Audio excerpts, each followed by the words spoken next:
Hi, I'm Eric, and on behalf of the Stubborn Gardeners, I'm going to show you a kind of unique worm composting method that I've come up with, known as the Casserole method. So here's my worm bin that I have. It's all covered up still. I just pulled it out from its shady place, and I don't know if you can see this too well, but you should see an arrow that's drawn with a little Sharpie pen on this side of the container that indicates the movement of worm poop in this direction. This is the key to the casserole method. And I'm going to open this sucker up and give you a demonstration on how it works. So remember, our arrow was pointing us this way. This way. Let's take a look. So you don't see any worms right off the top. You've got a few little sprouts of something going on in here. That's pretty normal. Or at least I hope it is. The key to the casserole method is that new compostable material goes in here and we shuffle it in this direction. Make sure I'm going with the arrows right. And we shuffle it in this direction over time. So fully worm composted material comes out over here. New to be composted material goes in over here. And we do it in little cake or casserole layers, like I like to call them. So let's take some of our worm material out. Now over on the side of the table I've got a nice big bucket of worm poop that I use to store this stuff in. And I'm going to take my shovel and begin to I'm going to draw a line here. This kind of helps me set how much casserole slice I'm going to cut out of this guy. And what I'll do is just kind of slowly scrape the top. And that's just to make sure that there's no worms in there. Some people kind of freak out about if they pull worms out of their bin. I don't mind it too bad because in theory they're all out there helping the garden. But of course you don't want to take all your worms out because you need them in the bin to do their job. Haven't really encountered any worms yet, which is as to be expected and part of the method.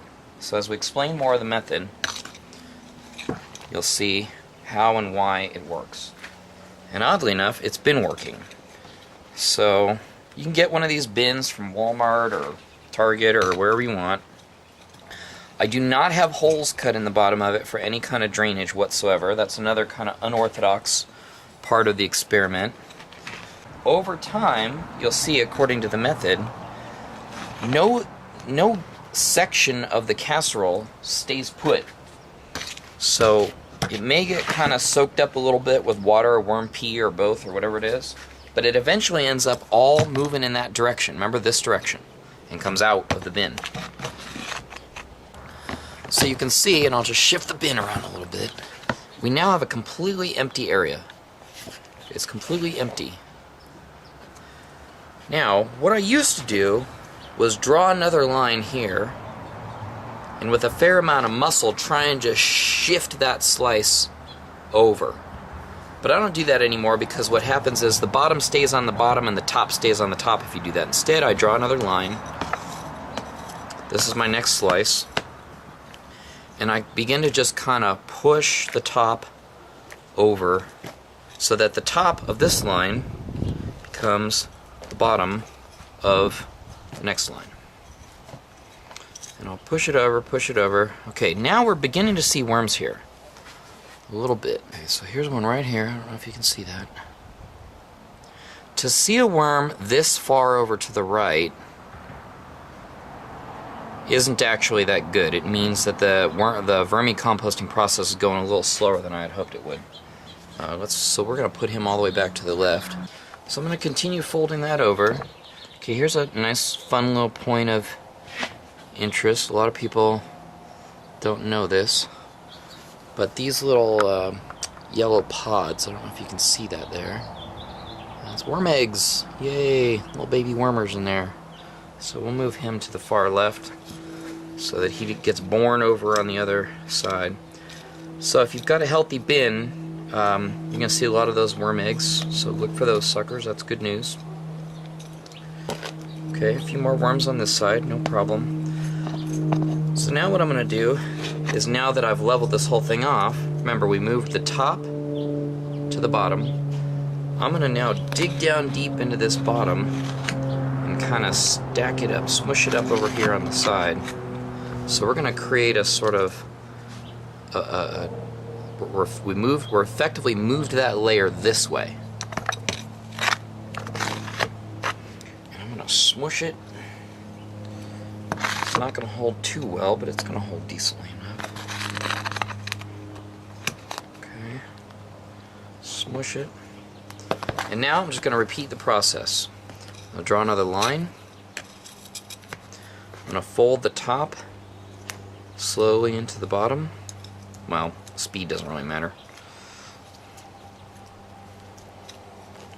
Fold the top into the bottom. More worms. Okay. What we haven't come across yet, which is good, is food stuff. Probably going to come across some soon. The compostable foodstuffs are going to be mostly on the source side, and what the casserole method does is it moves the food in the composting process slowly over to the right, where you take it out. Okay, so we did the top half. We're going to dig down and get that bottom half again. Get that smushed up there. So we're just creating another brand new valley. Remember that worms will swim down away from light and up, or in any direction for that matter, toward food. So the casserole method, this casserole method counts on that. That any worms, because all these worms that are getting left, you may not be able to see them all that well while I'm doing it, but we've got a fair amount here. All these worms that I'm scooping out of this valley section and depositing them over on this side, once the bin gets back settled again when I put it away, they're going to swim back this way towards the food. So I am not worried about them being on this side at all.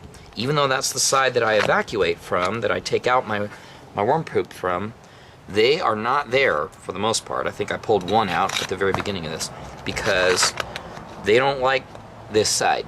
This is the side where all the work's been already done. They like this side over here where all the grub is. Okay. Now we see our first food material here, and it is a cutie. Okay, and this is nearly completely fully formed still. Just a tangerine. Now a lot of people tell me worms don't like citrus, you shouldn't have citrus in your bin. Again, I'm a stubborn gardener and it seems to work just fine. So, don't know what they're talking about. As expected, we're beginning to see a lot more worm activity. Actual worms themselves in here. I don't know if you can see it that far away. Not a whole lot of food, which is good. That means actually that they're eating it a little bit faster than I thought they were. Okay, dig down again. Deep, deep, deep. Okay. Lots of worms this time. Remember, I'm making another valley here. Continuing this casserole method of draw out a layer, move the top to the bottom of the previous one, move the bottom to the top. So we have another whole complete valley here. Okay, fair amount of worms in there.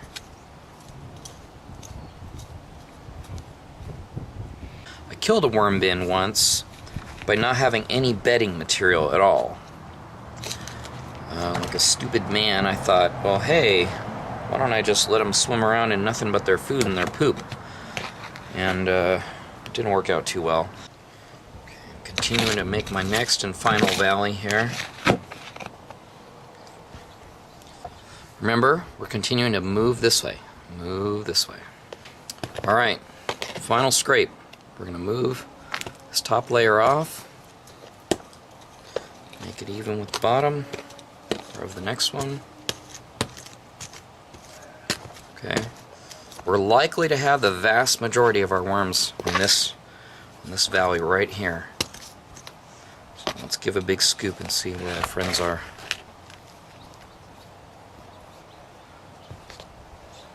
Okay. Not as many as I thought there would be.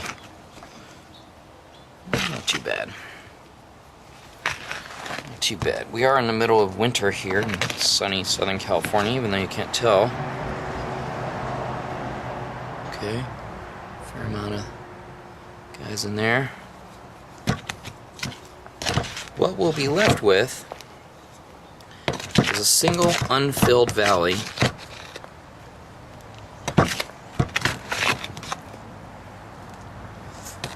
that we're going to then add new material to. So you see here, completely empty. Completely empty. Now in addition to my bucket of worm poop, I have a bucket of bedding material. My bedding material is actually just compost, normal garden compost, that I took out of my regular compost bin. Now most people start their worm bins with newspaper shreddings. I did that once and it worked fine. And it's also a good way for that, you know, to recycle newspaper and all that sort of thing. Worms need bedding. Do not make my mistake of not giving them bedding. They need something that will retain moisture as well as allow them to swim around and not be their own poop. So what I do is with my, this is again just some of my garden compost, and I'm using compost instead of newspaper scraps because I have the strange and stubborn belief that normal compost plus worm poop equals super compost. So the final piece that we need is food, which I do not have. My wife is gracious enough to put food aside for me all the time for composting, so I'm just going to add a few pieces. So this actually isn't anything more than just a massive bunch of grapes that have gone bad, so we'll just dump all those in there.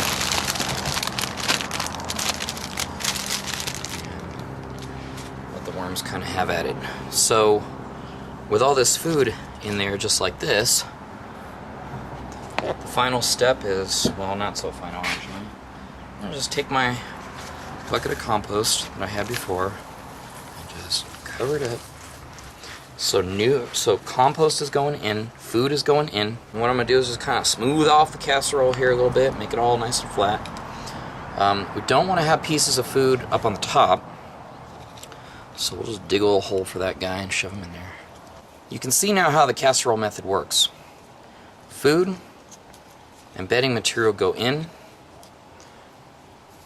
Over time, via the valley, the layers, we migrate it to the right, and we pull finished composted material out. I do this about once every 2 weeks, and with the size and depth of this bucket and the speed that my worms are or are not eating their food, I get about half of a 5-gallon bucket of worm poop per every 2 weeks. And that actually suits my purposes pretty well, because rather than getting like a massive bin full of the stuff that I then have to go on a super big gardening extravaganza to be able to use it and have it not sit there, I have a small but steady supply of worm poop to just put in anytime I plant something new every couple weeks. Final step, water.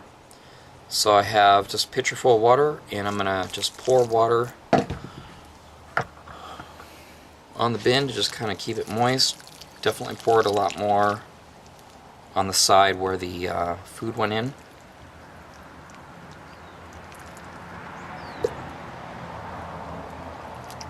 That's probably good.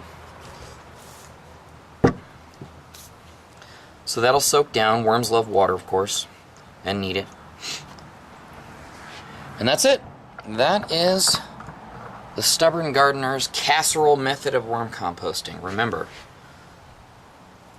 worm poop comes out here, food goes in here, and as we layer it, we slowly slide it in a single direction. The reason why I wrote the arrows on my bin is so I could remember what that direction is, depending on which way I set the bin down.